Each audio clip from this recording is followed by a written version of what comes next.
Welcome to Campfire Wisdom. Grab a seat around the fire and tell us your story.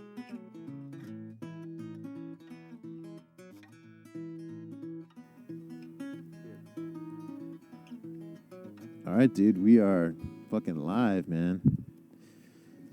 Got some tunes in the background, which is kind of nice.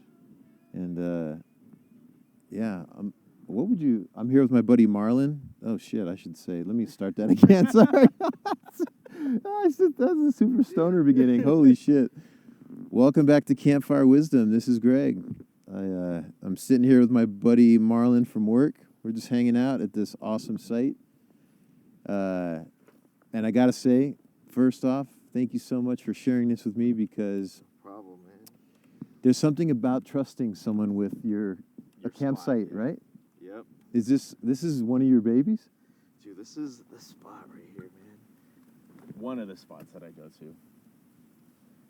But it's close. It's 30 minutes away from, Rancho. Yeah. It's not bad.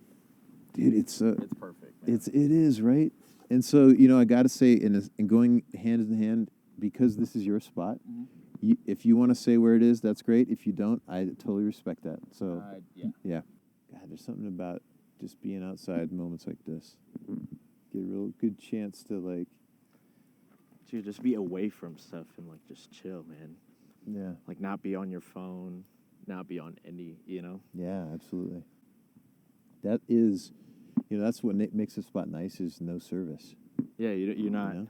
constantly checking on your phone. Because some people, I think that's a thing nowadays, when you get bored, you just go on your phone. Yeah. If you're tuned out, if you're tuned out, tune out on your phone. That's true.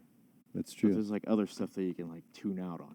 Yeah, man. Like this. Yeah, You absolutely. just it's sitting here. Exactly. Yeah, it's funny.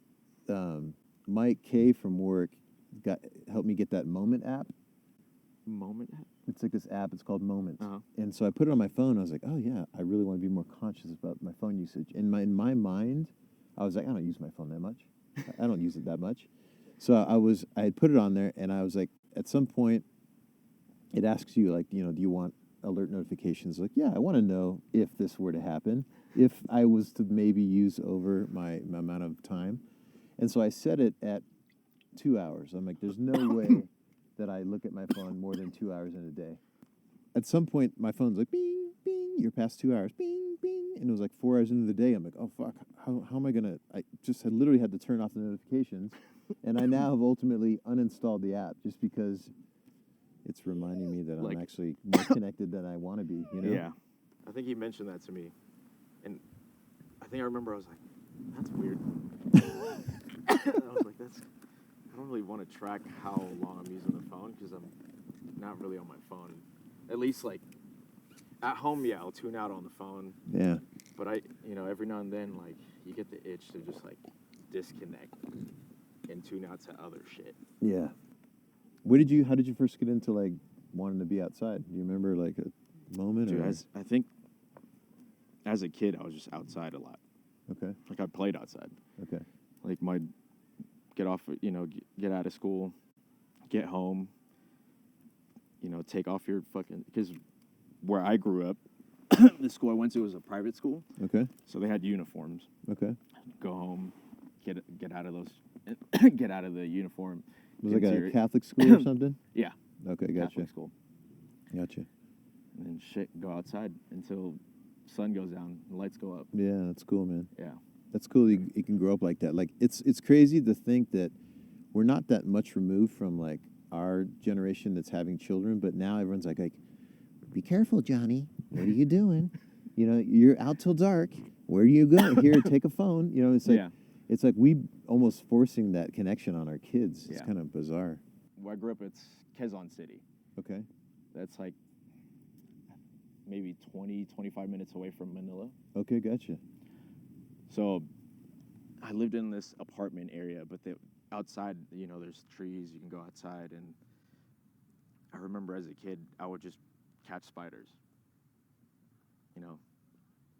I would put them in a matchbox, and then I'd meet up with other kids, and we would fight the spiders. Are you kidding me? Yeah. So you would look for like the biggest, Yeah, baddest spider. Yeah, you would just go outside, look for a spider, and then you'd empty out a matchbox like the one Okay. that we Okay. lit up, Okay. and then you just put it in there, and then you know, the weekends you meet up with the other kids, Okay. and then you would just fight the spiders. They would they Yeah, we would fight? put it on a stick, and then we would just put both spiders on both ends, and Okay. then we wait. If Would they fight? yeah, Like often? you don't feed them, Oh, they're in the box and they're just Yeah. ravenous. so. And then you put them on a stick, and they just look at each other and like, all right. Wow, that's awesome, man. So they Yeah. approach each other and then like Yeah. have it out. And then so kids would like, okay, I got a pog on this one. Or like I have a. Dude, we would fucking gamble on this shit. You were like a juvenile Yeah. gambler. Dude, it was crazy. That's awesome, man. That sounds such a cool thing. Yeah, so like, dude, I did some random shit That's where awesome. I grew up in the Philippines. Do you remember like did you ever find like what? So the winner gets obviously the prize or whatever it Yeah. was. Did you ever have like the trophy spider? The trophy. I don't remember. I know I won like Pog stuff. Remember Okay. Pogs? Yeah, I do. I Yeah. won Pog Slammers before on it. And I think maybe some like NBA cards. Okay, Yeah. that's cool. Yeah, man. So I was just outside like Dude, the Philippines is such a historic area. I'm a big World War II, like the MacArthur era, Douglas MacArthur. go over it. I'm gonna take this off real quick. You got it, man. Yeah, I'll pause it. Yeah, so we are back, and my buddy Marlon just went to go walk his dog. She's getting a little spry, a little anxious. She's a country dog. She is a country dog who lives in the city, so she is in her element and loving it out here. So he's being a good owner and taking her around. And so I'm posting up. I'm kind of holding down the fort. We got this fire going. And I have a Three Musketeers bar. Actually, I have the large one. What do they call these ones? The Mega Pack or something like that. Anyways, it's 2 bars. But the first bar I just devoured, and it's so delicious that I'm saving the other half for Marlon here because he's going to fucking love it. But anyways, back to what I was saying. He's being the responsible owner and taking her out so she can kind of have some fun and get a little bit of country. So I'm going to hold down the fort. All right. So this is just me solo. It's kind of weird. I'm just talking to myself, and I know I've done that before, but I haven't done it Campfire in a little while. And I was realizing that part of the entire process here is talking about taking time and being outdoors, but it's also about the experience of a camp. So when you're listening, I hope that you're getting the experience that you're actually on that camping trip with us. You were there for, the time that someone took to step away from the mic and come back, and then at the same time that's how the trip was. The dog is a part of the story as much as we are. So very, very, very cool, and a nice thing to kind of realize. But I was also realizing early that Marlon shares a similar story of his dad just being into photography, took him outdoors, did all kinds of cool stuff. And then my dad's the same way. It's like, and I realized that, oh man, my dad taught me like camera stuff early on, and I learned how to take photos and all that kind of stuff. And being outdoors is like a natural progression of where my dad educated me, because we were taking our camera outdoors. And I realized that my dad was kind of in a similar boat that I am, that he wanted to share the outdoors with his kid, the idea of legacy, the next generation, stewardship of the land, and he has taught that. So, Dad, you've been successful. Thank you. I love you. And I'm realizing now that that's kind of the legacy I want to hand off, and that's really the ultimate extension of this.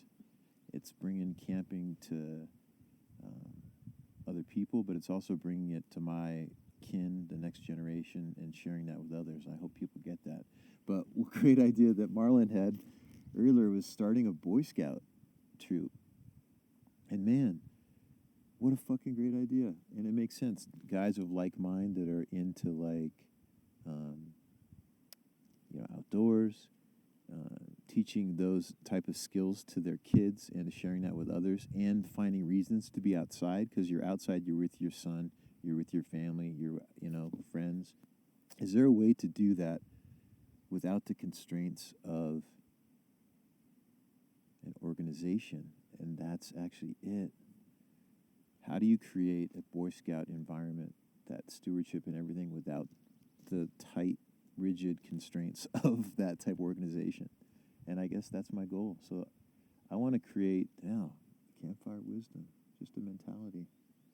It's just a way of looking at things, that you are all getting together and maybe bringing this group together. That's what it is.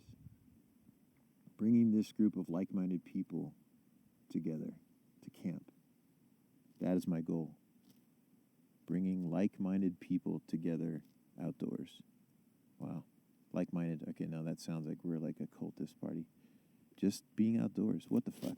I'm overthinking it like usual. But you get the drift. You get the drift. Don't let me go down that rabbit hole.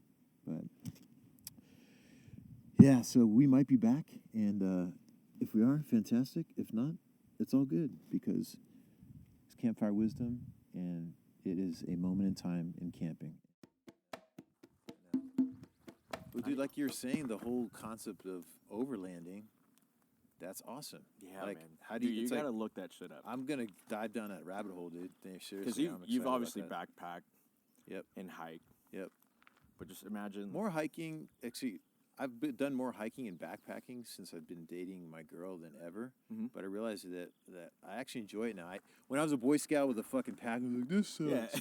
But now I'm like, I kind of enjoy this, Getting the gear is part of the fun. Yeah.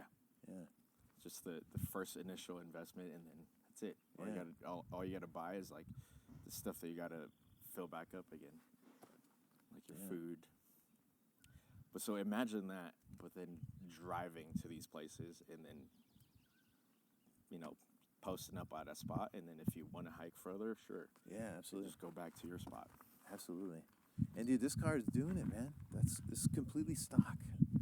Like, we just went over all that stuff with the greatest of ease. It was really cool. It's like a fucking Subaru Forester commercial. Subaru.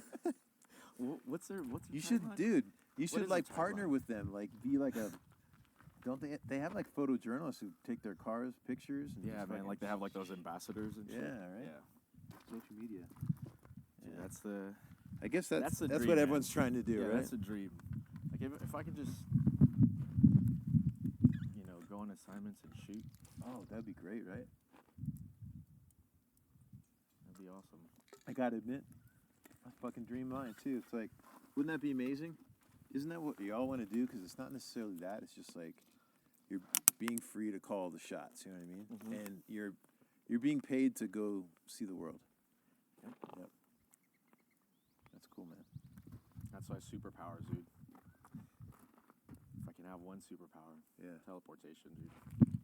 Oh, I dude, just if want you to could- think of where I want to absolutely. be, and then boom, I'm there. That would be cool. You know what's funny? That would be really cool, but I would actually choose flying. That's So a good one too. I can't get to anywhere in the world, so you can go anywhere. Like, I can't Yeah. go to the top of Everest See, just by flying, but maybe I could fly there if the weather's okay. so this is what I was thinking, right? Because I thought about flying too. Okay. But then I was like, what if I want to fly to like across Pacific Ocean to Okay. another place, right? Okay. There's flight time. I don't want to just be flying the whole time. Like I'm like, am I there yet? Yeah. Okay. So if you gotta fly, we want to know your top speed. Yeah, exactly. Okay. Like, what So- would be your top speed Okay. if you had the superpower? Okay. of Gotcha. flight? Well, I tell you what. What would be the minimum speed? Because if I said, Marlon, I can give you the gift of flight, but it's only about 2 miles an hour. It's really fucking slow. Would you still want it? No, dude. Okay. I would still want it. See, 'Cause that's I would just be like, hey, I'm flying. Yeah, I know you're faster than I am, but yep. Dude, imagine if you want to go really far. Okay. Like, just doing this the whole time. Like, fuck. You gotta But- pack shit because you're gonna get hungry. But you could at least like levitate. So That's for true. Tricks, That's oh, true. hey, look at Marlon levitates and moves forwards at a slow pace. Oh my God, that's hilarious. You're like, all right, guys, I'll be back. That's hilarious. Oh, dude, I love this. I love where this is going. Oh, this is genius. So we're going to experiment with using the back of Marlon's car to mount a hammock. We'll see if this is a good idea or not a good idea.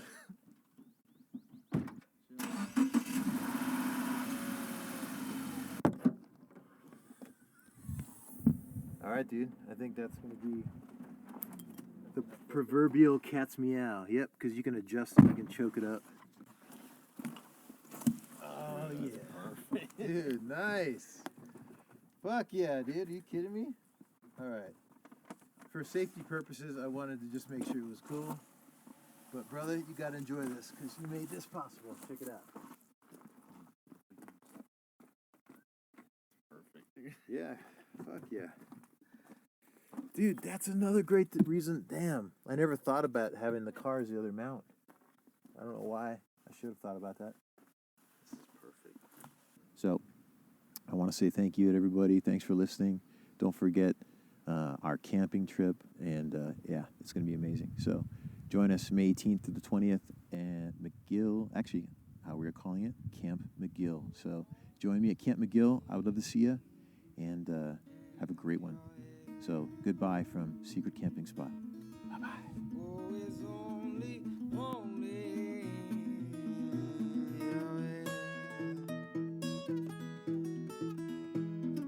Campfire Wisdom is brought to you from the hills of Rancho Cucamonga. We'd like to thank the men and women that protect our national parks and forests. You make this journey possible. Theme music by Sean Crumble.